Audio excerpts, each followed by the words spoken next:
Design on the Galaxy S4 was always doomed to come down to this. You are either cool with or absolutely hate the plastic material and feel. What is incredible about the S4, however, is that for having a 5-inch screen, it feels almost exactly the same as the S3. It is even thinner and a little lighter. The HTC One has gotten praise for its aluminum body and is certainly one of the best looking smartphones available. The body comes around the 4.7-inch screen and makes the phone shine, quite literally.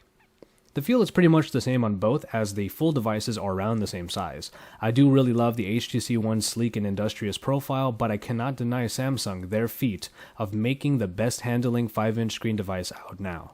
I'm forced to give this one a tie. Size does matter in the display category. The Samsung Galaxy S4 definitely has the edge by having a little more screen with a total 5 inches. It is the very saturated Super AMOLED technology that makes colors really pop.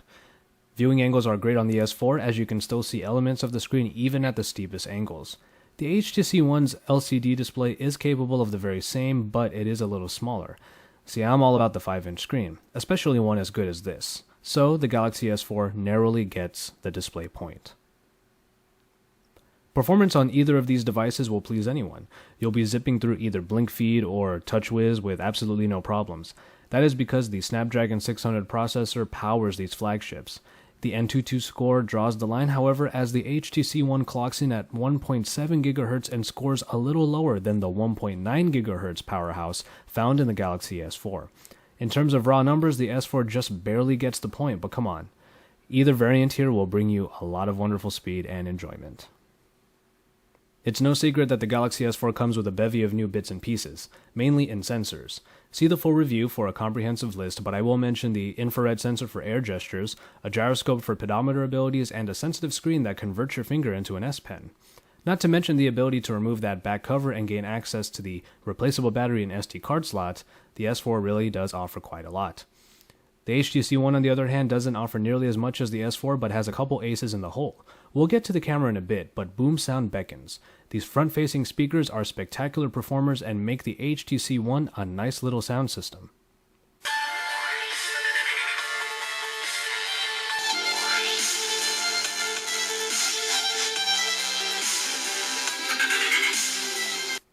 I love boom sound, but I have to admit that the practicality of expandable memory and replaceable batteries, as well as the fun you can have due to all those sensors, does put the S4 on top. Battery life favors the Galaxy S4 because of that removable battery, but also it has a higher capacity at 2600 mAh, which trumps the non-removable 2300 battery in the HTC One. Now the camera situation is very interesting. On the one hand, you have Samsung's success with the S3's 8-megapixel shooter returning with the very good 13-megapixel performer in the S4. Not only are the optics better, but the app has been given a lot of new features like eraser and drama modes. With very good quality, you have a ton of ways to get your shot. On the other hand, the HTC One decided to forego the megapixel count and focus the quality on only 4. Without the many different modes the S4 can boast, low-light performance turns out to be the Ultra Pixel's main attribute. The Galaxy S4 might give you a lot of ways of getting your shot, but the Ultra Pixels actually do their job. Even if the picture from the HTC One is a lot smaller, I can't deny their quality. So because both of these cameras fulfill particular needs, I will give them both the point. And finally we get to the software. In one corner you have TouchWiz, the over-the-top Samsung UI that is uber colorful and at times can seem a little crowded. I was never really a fan until I saw how it worked on a 5-inch screen. The flamboyant UI actually works well for this 1080p display. Throw in a number of new navigation abilities like Air Gesture and Air View, health monitoring via S-Health, and even smart scrolling and pausing, and you have an OS capable of a great deal of cool things. And in the other corner is Sense, which has gotten a lot of flack in the past for its spaced-out design. But Sense 5 revitalizes HTC's UI with a better coat of polish and BlinkFeed, in addition to the home screens that consolidates social media and news outlets into one easy-to-navigate panel. It's a great addition that I actually used a lot more than I thought I would. If the HTC One was rocking an earlier version of Sense, it would have lost right away.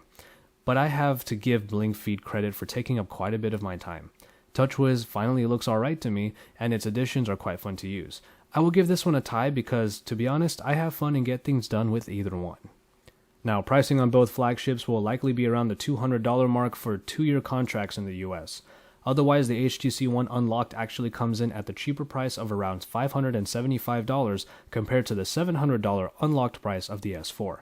If price is a big deal to you, you really can't go wrong saving a little bit of money on all that HTC's beast has to offer. And so, there you have it. The Galaxy S4 does take the win in this versus primarily because Samsung really packed in a lot of features into its phone. It really is a device of choice. You might not use all of the new features, but they are there for you nonetheless. HTC went a little bit simpler and focused on hardware design. Boom sound is an amazing addition, and I do have to admit that blink feed is a hugely positive direction for Sense. Ultimately, the unlocked price dictates the battle here. The Samsung's larger screen and more robust feature list do make it pricier than the still wonderful HTC One.